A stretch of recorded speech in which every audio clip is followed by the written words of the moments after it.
I'm Liv Breeden. I'm a designer on the team, and I work on the initial design team. So our job is to find the major mechanics for this set.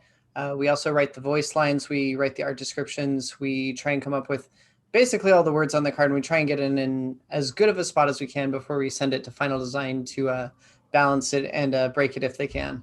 My name's Cora Georgiou. I'm also a designer on Hearthstone.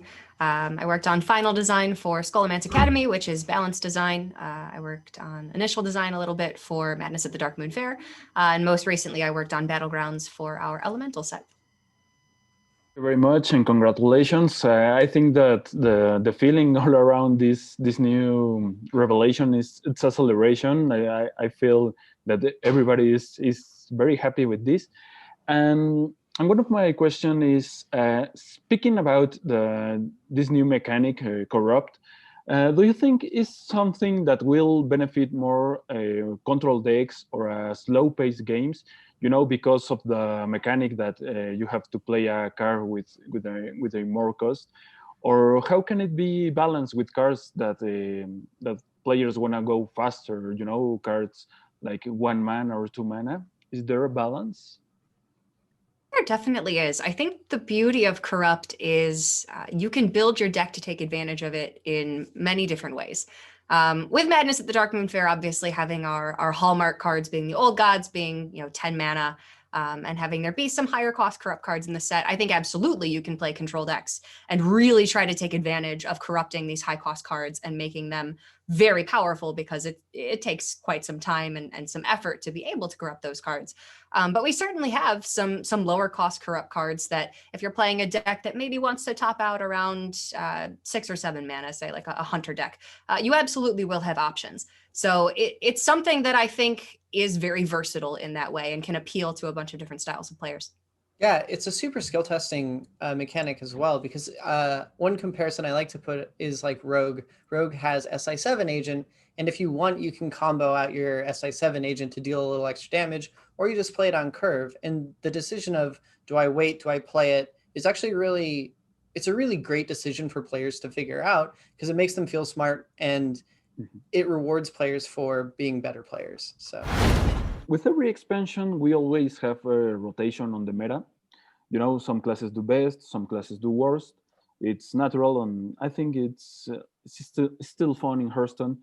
Now it's too early, obviously, for the game, but in your experience playing, and you both know all the cards, do you think, do you know or have a hunch maybe of which class will benefit more with this new set of cards? You know, I think it's always difficult to know, no? Maybe all the best players in the world, they don't even know watching all the cards, but do you think there's something very good for some class or mechanics or combos, etc.?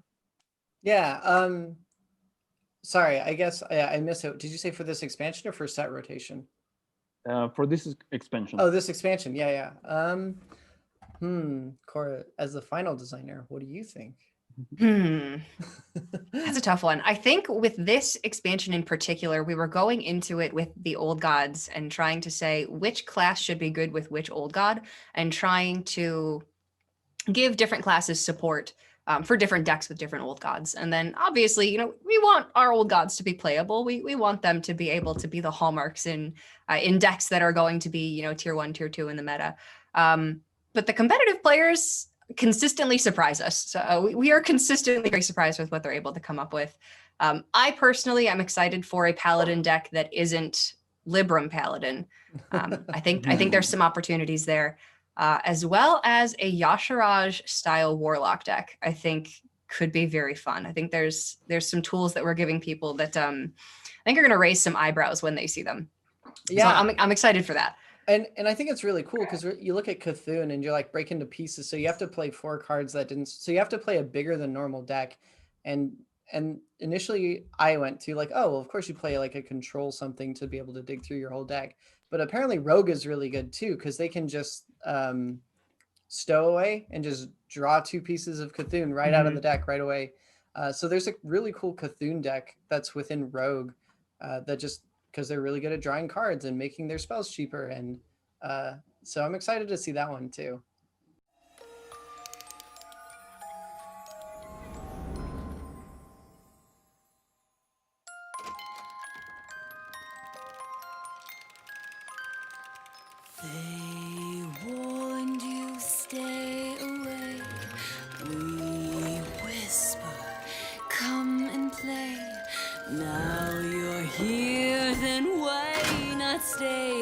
the Darkmoon Faire.